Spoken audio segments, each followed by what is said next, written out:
Bonne année dans vos familles, mesdames et messieurs, bonsoir et tout de suite prenons les sommaires. Paris, One Planet Summit, Félix-Antoine Tshisekedi y a participé par vidéoconférence, invité par le Français Macron, car il préside aux destinées de la République démocratique du Congo, considéré comme dernier poumon de la Terre, avec une biodiversité d'une richesse rarissime. La route qui mène à la bibliothèque de Canisius à Kimwenza n'est plus que l'ombre d'elle-même. Fortement délabrée, les riverains implorent l'autorité urbaine pour la réhabilitation urgente de cette route particulière pour ces coins de Kinshasa.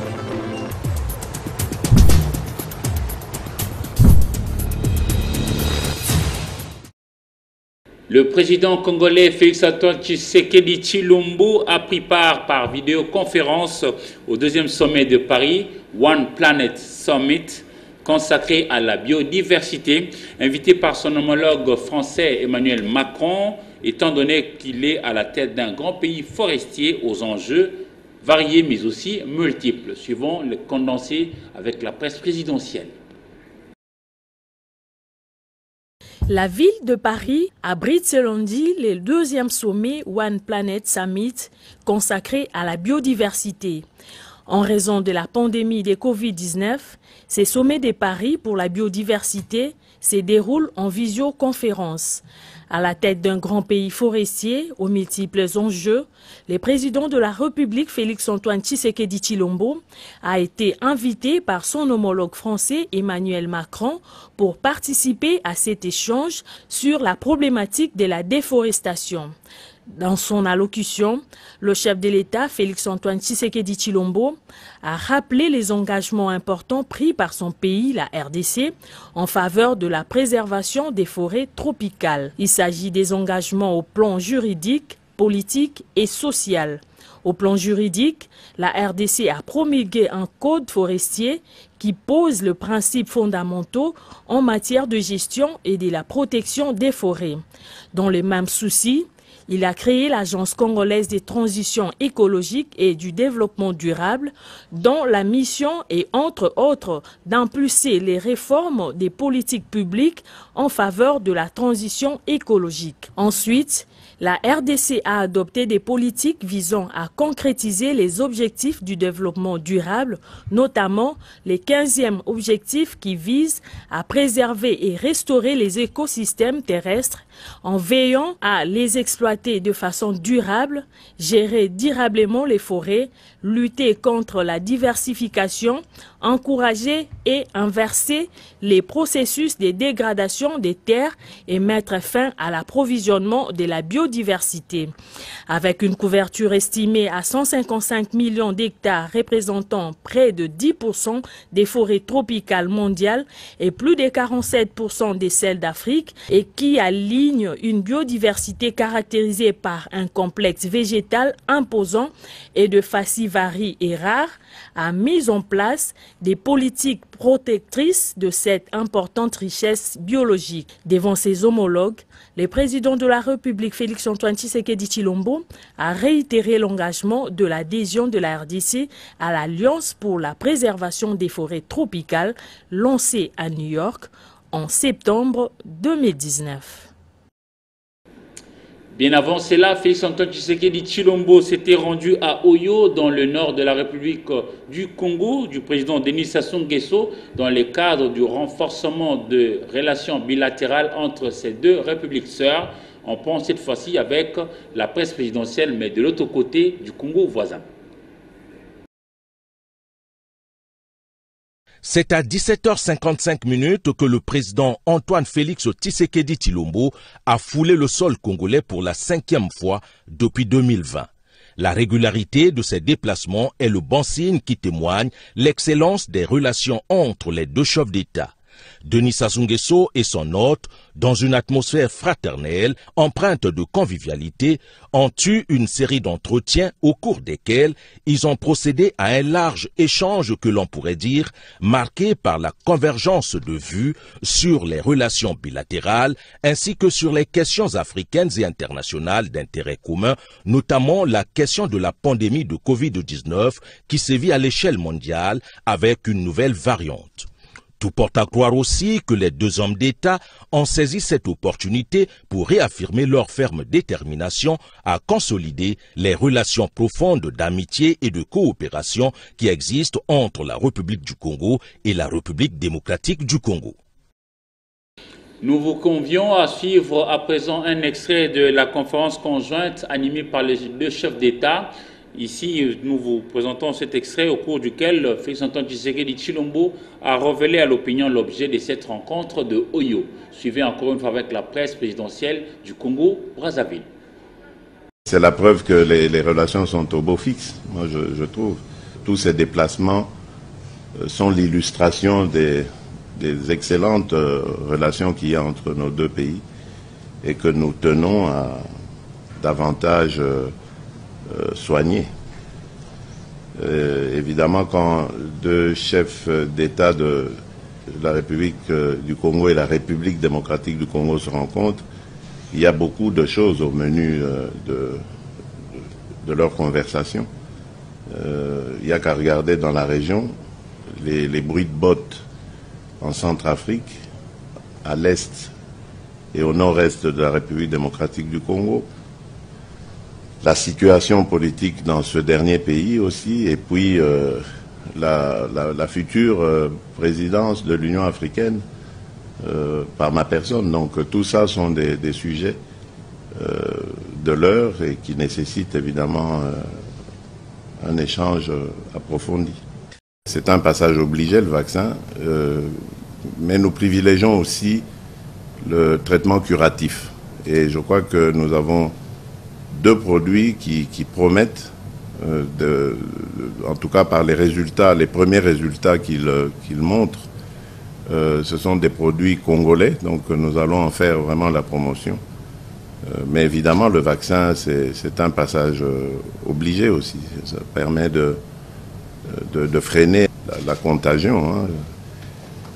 Mais on verra. Le moment venu, nous prendrons les décisions qui s'imposent parce que pour le moment, nos scientifiques nous conseillent d'attendre et de regarder les effets de ces vaccins sous d'autres cieux. Et donc nous ne faisons que suivre les conseils des experts. Comment se prépare le sommet de l'Union africaine? Les diplomates sont mis à contribution pour réussir ce rendez-vous jugé très important pour le Congo-Kinshasa. Ce mardi 12 janvier 2021, la ministre des Affaires étrangères, Marine Toumba Nzeza, s'est entretenue avec l'ambassadeur d'Algérie en République démocratique du Congo. On fait le point avec Sylvie Fortuné-Moula. Pays frère à la République démocratique du Congo, l'Algérie veut réchauffer ses relations qui sont d'ailleurs au beau fixe avec la République démocratique du Congo. C'est mardi 12 janvier à l'hôtel du gouvernement, la ministre d'État, ministre des Affaires étrangères, Marine Toumba Nzeza, s'est entretenue longuement avec l'ambassadeur d'Algérie en RDC, Toufik Djouma. Nous entretenons de très bonnes relations avec la RDC depuis longtemps. C'est un partenaire très important. Et un partenaire avec lequel nous partageons beaucoup d'intérêts, beaucoup de notre vision concernant l'Afrique, concernant plusieurs questions d'intérêt commun. Membre de l'Union africaine, l'Algérie se veut rassurant sur les préparatifs du sommet de l'Union africaine et aussi accompagner la RDC qui va assumer d'ici peu la présidence de cette institution africaine. On a eu un échange fructueux sur les relations bilatérales, sur les questions régionales et internationales d'intérêt commun, et surtout sur la préparation de la présidence de la RDC pour l'Union africaine, et à cette occasion, je lui avais exprimé le soutien de mon pays et son appui pour la réussite de cette mandature que nous attendions avec impatience. En tout cas, ces échanges se sont déroulés dans une ambiance de fraternité. Plus de 10 partis politiques ayant adhéré à la nouvelle vision de l'union sacrée de la République prônée par le chef de l'État Félix-Antoine Tshisekedi Tshilombo ont tenu à dire merci au président congolais par rapport à l'entérinement de la désignation de Jean-Bertrand Ewanga, Issé Ewanga, comme assistant de l'actuel informateur Batilou Kwebo Modeste. On fait le point depuis Mbandaka avec José Maza au Soukouma. Les partis alliés à l'Union sacrée de la nation province de l'Équateur ont fait une déclaration ce samedi soir dans les complexes sentiments de l'Équateur. Tous les jeunes présidents de partis politiques alliés et qui ont fait leur adhésion à ce mouvement du président de la République, Félix-Antoine Tshisekedi Tshilombo, ont manifesté leur satisfaction. Selon le coordinateur Aaron Bekadjoa de la plateforme Front politique allié à l'IDPS, FPAU, le président fédéral membre de cette plateforme soutiennent la nomination en date du 8 janvier de l'honorable Ewanga Issé Ewanga en qualité d'assistant de l'informateur, l'honorable Batilou Kwebo, pour l'identification de la nouvelle majorité au sein de l'Assemblée nationale. C'est demandé par le président de la République.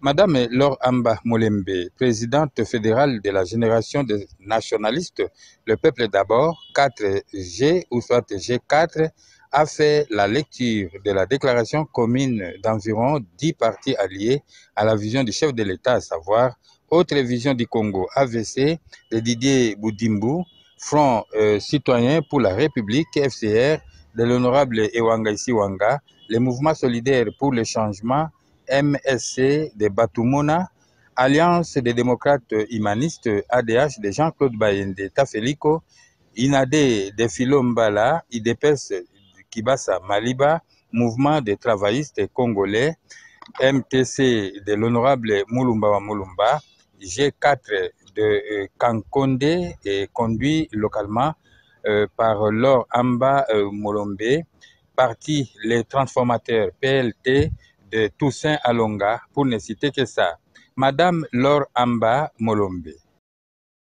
On reste en Mbandaka pour vous dire que le commandant de la 13e région militaire province de l'Équateur, général-major Michel Chora Mabondani, a tenu à la première parade militaire de l'année 2021 autour de 3 points que voici avec José Maza au Soukouma. La toute première parade de l'année 2021 des forces armées de la République démocratique du Congo, FARDC, 13e région militaire, province de l'Équateur, le commandant région, commandant en place, général-major Michel Chora Mabondani, a réuni toutes les troupes en sa disposition pour cette parade sur le terrain de la région autour de 3 points, à savoir l'évaluation de la situation sécuritaire qui est restée stable pendant cette période de crise sanitaire liée à la COVID-19 et Ebola avec les confinements, les grandes fêtes de fin d'année accompagnées de couvre-feu. Le deuxième point était axé sur la discipline militaire, gage de toute réussite. Et en fait, troisième point, les instructions données par l'actuel commandant suprême de FARDC. Le chef de l'État, le président Félix-Antoine Tshisekedi Tshilombo. La causerie morale profonde concernant la bonne marche de FARDC dans la province de l'Équateur était également au rendez-vous. Général-major Michel Chora Mabondani a remercié le Seigneur Dieu Tout-Puissant pour le bienfait de l'année passée et implore sa miséricorde pour l'année nouvelle. Dans la province de Lualaba, le vice-gouverneur, Mme Fifi Masuka Saini, a choisi plus le terrain que le bureau climatisé. Dans la ville de Kolwezi, elle est allée visiter et écouter les habitants et surtout les usagers de l'avenue Lumpundu étant en état de délabrement très avancé. Le numéro 2 de la province du Lualaba a également visité les avenues Moulong et Ugungandu, menacées par des têtes d'érosion qui avancent inexorablement jusqu'à vouloir couper ses artères. Suivez en image. Sur place, Fifi Masuka Saini a été tout oreille. Nous sommes de jeunes Mais ici, nous vivons comme au village. Quand il pleut, le spectacle est désolant. Veuillez réhabiliter pour nous cette avenue. Le numéro 2 du Lualaba a parcouru plusieurs kilomètres sur la route Kazembe afin de s'imprégner de toutes ces réalités après justement la dernière réhabilitation en terre battue. La population n'a qu'un seul souhait, la réhabilitation durable de cette route afin de permettre une circulation fluide dans cette partie de la province du Lualaba. Juste après, la vice-gouverneure de province s'est rendue derrière l'hôtel du gouvernement provincial où l'avenue John Kachunga et professeur Kaman exigent une réhabilitation afin de désengorger certains lieux stratégiques de la ville, notamment le rond-point Mwangeji. Fifi Masuka Saïné a également visité la route principale menant vers la morgue Mwangeji. Avec beaucoup de volonté, petit à petit, nous pouvons arranger les routes qui sont juste derrière Mwangeji. Parce que pour ceux qui viennent, quand tu passes le Mwangeji, c'est bon. Tu es ici, c'est tout un problème. Une journée marathon pour le numéro 2 de l'exécutif provincial du Lualaba, décidé justement de réduire le temps des bureaucraties pour affronter les vrais problèmes sur le terrain afin d'y apporter des solutions durables. Elle est menacée par une tête d'érosion, l'avenue Moulong. La vice-gouverneure avait reçu le rapport au bureau, mais maintenant elle s'est fait une idée nette de l'état de cette artère de la ville de Kolosi. Pour les riverains, la présence de Fifi Masuka Saïné est un signal fort pour le début du solutionnement. Je suis venu et j'ai vu. Maintenant, nous devrons agir, a conclu Fifi Masuka Saïné, la vice-gouverneure du Lualaba. La route Bel Air qui conduit à la grande bibliothèque des Canisius dans la commune de Mongafula est dans un état de délabrement très avancé. Les riverains en appellent à l'implication de l'autorité urbaine. Ça fait déjà plusieurs mois. Et Popo Diakwaou est passé par là aujourd'hui. Regardez. C'est plus de 2 ans que la route Bel Air, située dans la commune de Mongafula, se trouve être délabrée.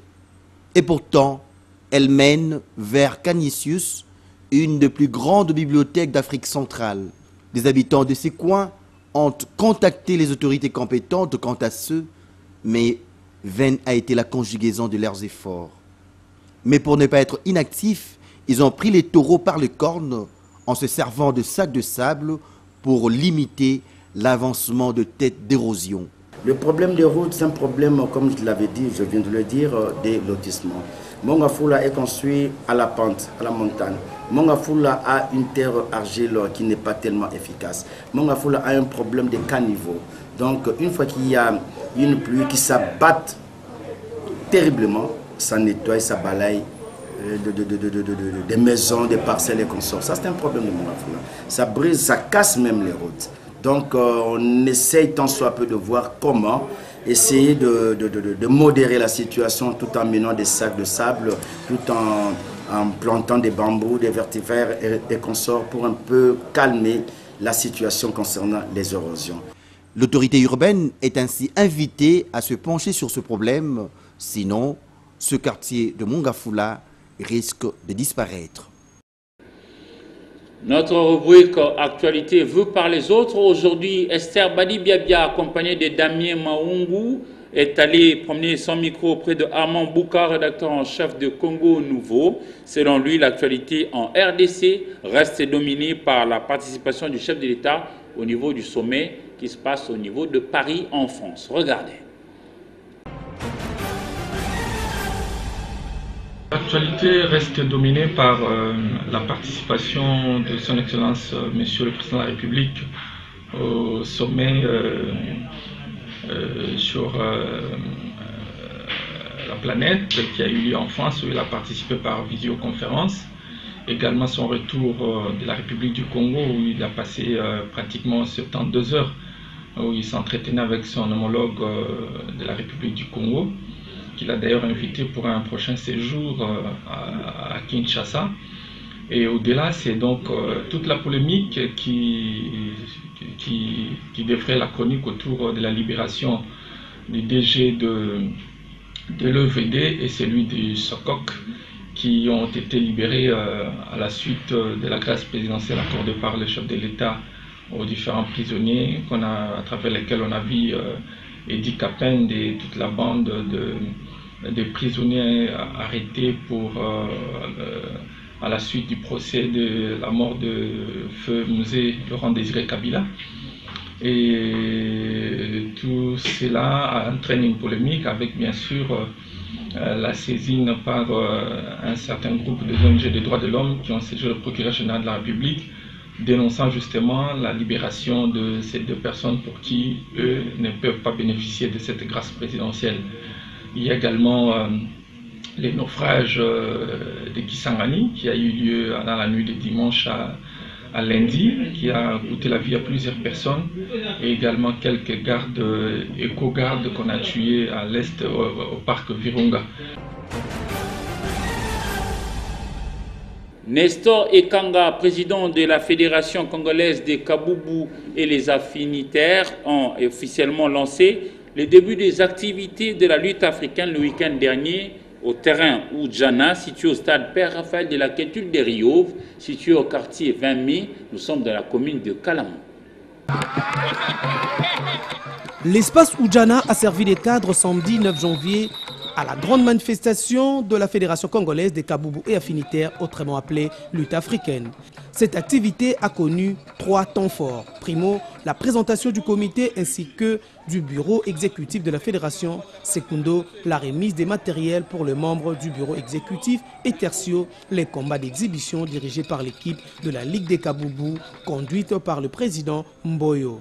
Des véritables démonstrations qui justifient les retours en force de la lutte africaine avec Kopo. Je voudrais préciser qu'aujourd'hui, c'est la première étape parmi les 4 chantiers, concrètement la reprise des activités de notre fédération qui annonce les 3 autres chantiers.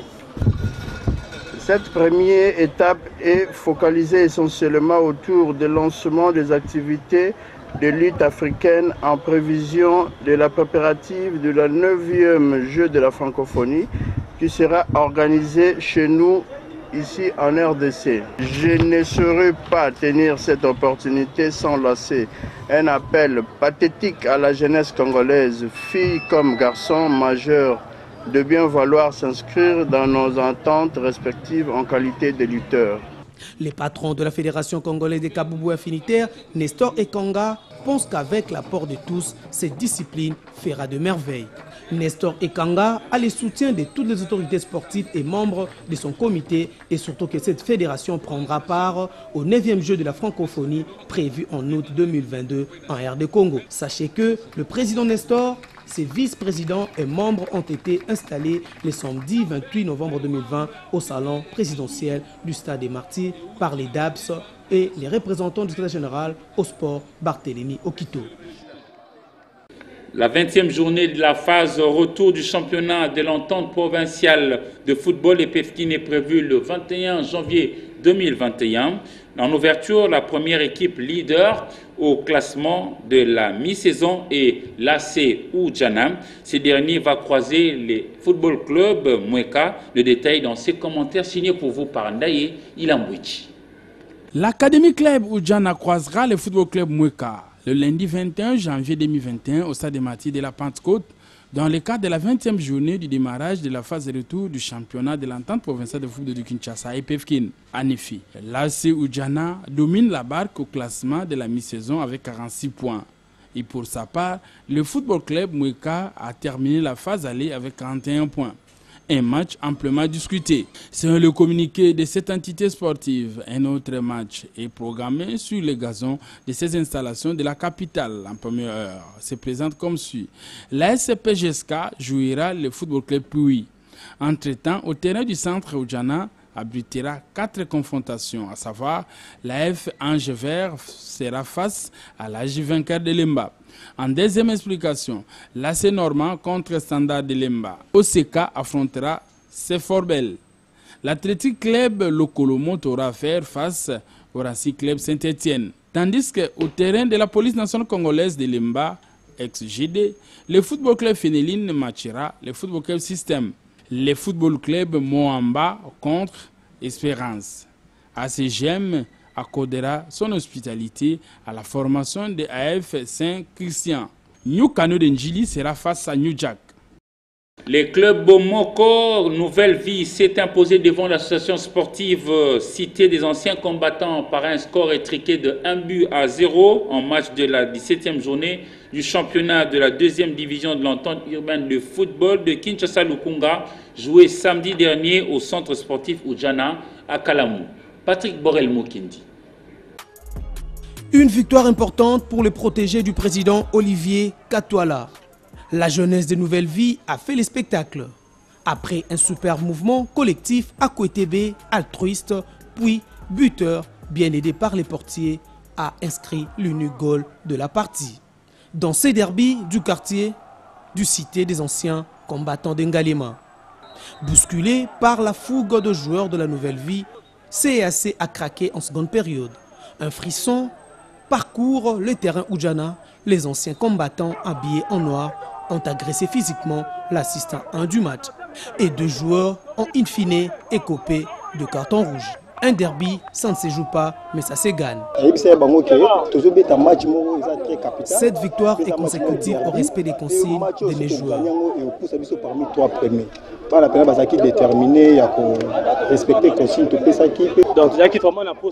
On était déterminés à remporter ce derby pour mieux se positionner au classement. Derby, ça se gagne. Mais Bissot quand même, ton père bon. C'est le football, nous avons perdu par manque de maturité. Nous promettons d'améliorer aux prochaines rencontres. Avec cette victoire, Nouvelle Vie totalise 30 points et rêve déjà de briguer la première place. Lisons à présent les journaux parus aujourd'hui sur Kinshasa dans une sélection et commentaires signés pour vous par Polydor Patrick Ngaziami. Revue de presse.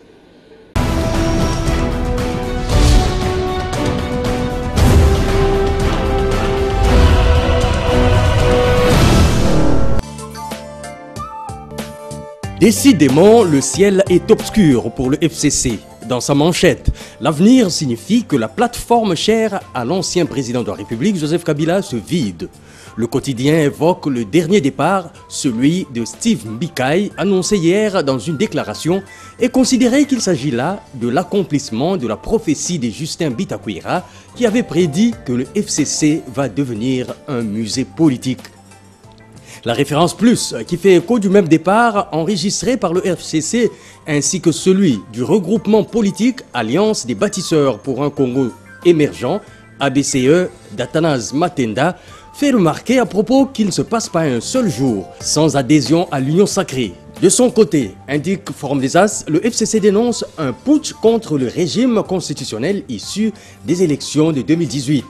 En effet, pour la plateforme de Joseph Kabila, une nouvelle majorité se constate en début de législature et non en cours. Et donc, comme l'affiche le Monitor à sa une pour le Front commun pour le Congo, articles et pièces à l'appui, l'informateur Bahati a été désigné en violation intentionnelle de la Constitution et de la loi. Devant ce spectacle, le maximum qui présente la chronique d'un réveil annoncé, allusion faite, entre autres, à la déclaration de Lambert Mende sur TV5 en 2014 et à l'erreur du 4e président de la RDC qui, selon le journal, se fiait aveuglément à ses intermédiaires ambitieux qui ne partageaient pas manifestement ses convictions idéologiques, se demande s'il s'agit là d'une autoflagellation ou d'un déclic salutaire. Pour revenir à l'union sacrée de la nation, le potentiel s'est intéressé à l'échange entre Moïse Katumbi et les députés nationaux du Grand Katanga, toutes tendances confondues, sur des sujets d'intérêt commun des provinces démembrées. Si dans la communication protocolaire, ces élus membres du regroupement Rassemblement des députés katangais se sont dits préoccupés par la situation socio-économique et politique du pays en général et celle du Grand Katanga en particulier, note le quotidien, il y a cependant lieu de voir au-delà la quête des assurances face à la tempête de l'union sacrée qui secoue l'arène politique.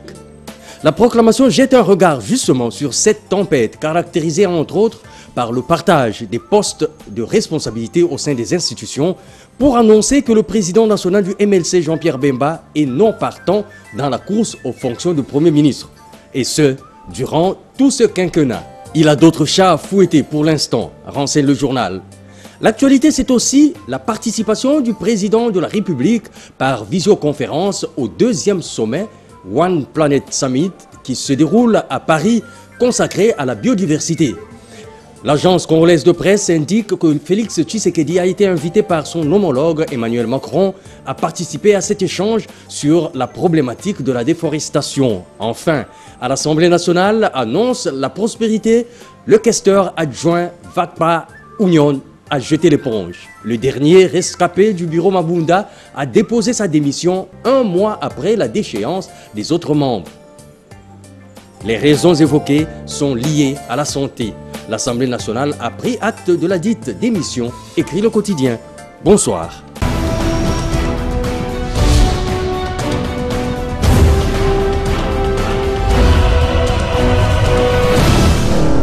Vous avez peut-être pris ces journaux en cours de chemin, nous vous en rappelons le principal titre. Paris, One Planet Summit, Félix-Antoine Tshisekedi y a participé par vidéoconférence, invité par le Français Macron, car il préside aux destinées de la République démocratique du Congo, considéré comme dernier poumon de la Terre, avec une biodiversité d'une richesse rarissime. La route qui mène à la bibliothèque de Canisius à Kimwenza n'est plus que l'ombre d'elle-même. Fortement délabrée, les riverains implorent l'autorité urbaine pour la réhabilitation urgente de cette route particulière pour ces coins de Kinshasa.